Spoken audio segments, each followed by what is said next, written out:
Yay!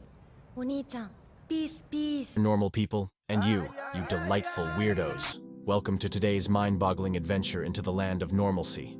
Now, let's talk about this so-called normal thing. It's like trying to catch a unicorn in a shopping mall, elusive and downright ridiculous. I mean, who even decided what's normal, and how do they know? Do they have a secret normalometer? Is there a normal council somewhere? Ah, yes. This behavior rates a solid 8 on the normal scale. But let me tell you, my friends, the concept of normalcy is about as clear as mud on a rainy day. Just take a look around. From dancing with our pets to juggling while hula hooping, we humans are a diverse bunch, aren't we? And let's not even get started on fashion choices. Socks with sandals? Anyone? So my friends, if you ever feel like you don't quite fit the normal mold, just remember, you're in fabulous company. Because really, who wants to be just like everyone else? That's like ordering vanilla at an ice cream parlor with 50 exotic flavors. So stay tuned, because today, we're diving headfirst into the wonderful world of weird and celebrating the extraordinary in all of us.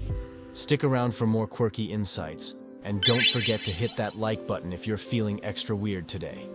And of course, comment below with your favorite eccentricity. Now, let's address the grand illusion of normalcy. Brace yourselves, folks, because this is where things get really interesting. Behold, the myth of normalcy. We've got folks knitting sweaters for their goldfish, and others perfecting the art of dancing while vacuuming. Can we get a round of applause? And let's not forget those brave souls who passionately argue about the best way to fold socks. Riveting stuff, I assure you. Because you see, in this wild world, normal is like a chameleon in a kaleidoscope, always changing and impossible to pin down. And yet, somehow, society insists on convincing us there's a one-size-fits-all manual for being normal. It's like trying to fit an elephant into a phone booth. But, my fellow eccentrics, fear not. Embrace your quirks, because it's the quirkiest of us who keep life interesting. So, the next time someone tells you to act normal, just remember, it's a request for the impossible. Ah, the age-old question. Who gets to decide what's normal? Is there a secret council out there, armed with oversized gavels, ready to pass judgment on our quirks? Imagine this. A council of normalcy, convening to debate the merits of socks with sandals, or the optimal way to eat a pizza slice.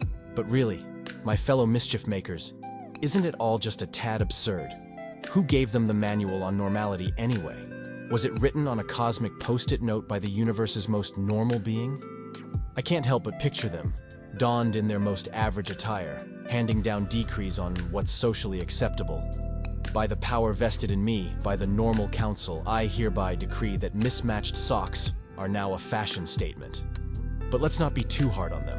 After all, it's quite the task to define something as dynamic as normalcy, isn't it? So, my fellow questioners of the norm, the next time someone tries to tell you what's normal, just smile and ask, according to whom? Because in the grand circus of life, we're all just juggling our own definitions of normal. Well, here we are, diving deep into the realm of normalcy, or as I like to call it, the world of how to fit in for dummies. But seriously, what does it even mean to be normal? Is it wearing matching socks, eating 3 square meals a day, having a fondness for beige wallpaper? Or is it just another one of those ever-elusive concepts, like balanced diet, or finding matching Tupperware lids? We're all unique, with our own quirks and eccentricities. And isn't that what makes life interesting? So let's throw away the checklist and embrace the fact that we're all gloriously abnormal. Imagine a world where everyone behaved the same way, liked the same things, and never strayed from the well-trodden path. Sounds like a real hoot, doesn't it? Ah, the beauty of uniformity. Because who needs creativity or individuality, am I right? But thankfully, we don't live in that world. We live in a world where the quirks, the oddities, and the downright weirdness make life, well, interesting. So here's to the misfits, the oddballs, and the rebels who dare to color outside the lines. Because let's face it, life would be mind-numbingly dull if we were all normal. Embrace your quirks, your eccentricities, and your wonderfully weird passions. They're what make you, well, you. Whether it's collecting rubber ducks or mastering the ancient art of spoon bending, let your freak flag fly. Remember, it's the misfits and the oddities who change the world. So, let your inner weirdo out to play. In a world that often insists we conform to some mythical standard, remember that fitting in is like wearing someone else's shoes. Uncomfortable and not a great fit. Embrace your quirks, cherish your oddities, and wear your weirdness like a crown. Well, my fellow aficionados of the unconventional, it's time for some parting thoughts. Stay gloriously weird, my friends. And remember, you're the spice that makes life interesting. And don't forget to hit that like button and subscribe for more wonderfully weird content. Let's build a community of extraordinary individuals who embrace their inner weirdos.